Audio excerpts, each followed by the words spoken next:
এইবারের বাজেট যারা তৈরি করেছেন এরা কারা? এরা কি 36শে জুলাইয়ের চেতনাকে ধারণ করেন? না। যারা বাজেট তৈরি করেছেন, অতীতে যেভাবে বাজেট তৈরি করেছেন 18 বছরে যারা স্বৈর শাসক ফ্যাসিস্ট, তাদের বাজেট যারা তৈরি করেছেন এইবারও ঠিক তারাই বাজেট তৈরি করেছেন।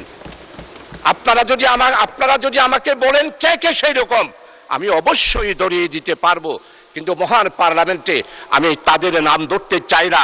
আপনারাই চিন্তা করেন, এই বাজেট আপনারা যে তৈরি করেছেন, আপনারা সবাই স্লোগান দিয়েছেন নির্বাচনের আগে, আমাদের মতো সবার আগে বাংলাদেশ।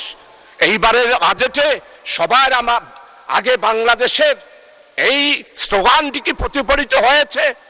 এটা যদি প্রতিফলিত হতো তাইলে আপনারা কৃষি সম্পর্কে যেই বক্তব্য দিয়েছেন, বাজেট পেশ করেছেন, সেটা কি এইখানে আছে?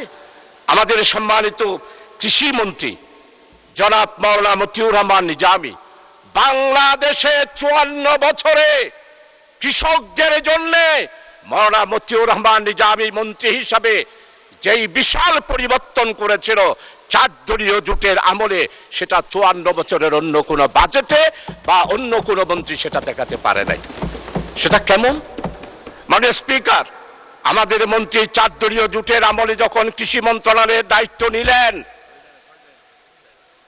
উনি তখন ব্লক সুপারভাইজার ছিল প্রতি ইউনিয়নে একজন।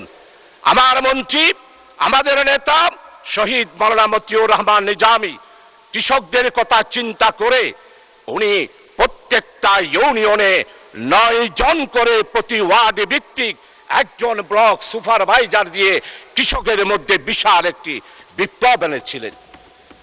উনি ঘোষণা দিয়েছিলেন, আজকে আপনারা গাছ রোপণের কথা বলেন, এই গাছ রোপণের চিন্তাধারা সফল করেছিলেন তৎকালীন 4 দলীয় জোটের আমলে 3 বারের প্রধানমন্ত্রী বেগম খালেদা জিয়ার আমলে সফল কৃষিমন্ত্রী মাওলানা মতিউর রহমান নিজামী বলেছিলেন, একটি বাড়ি খামার বাড়ি আর বনজ শিল্প, বনজ ঔষধ এবং অর্থকরী গাছ লাগানোর বিপ্লব এনেছিলেন মাওলানা মতিউর রহমান নিজামী।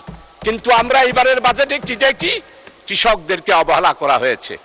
অতীতে যা বাজেট ছিল তার থেকে আপনি কমিয়ে দিয়েছেন। কৃষক ছাড়া বাংলাদেশ বাঁচবে না। তাই আমার প্রস্তাব হলো, কৃষকদের ব্যাপারে এই বাজেটে আপনাকে অবশ্যই কৃষকদের ব্যাপারে আপনাকে বাজেট বরাদ্দ বাড়িয়ে দিতে হবে।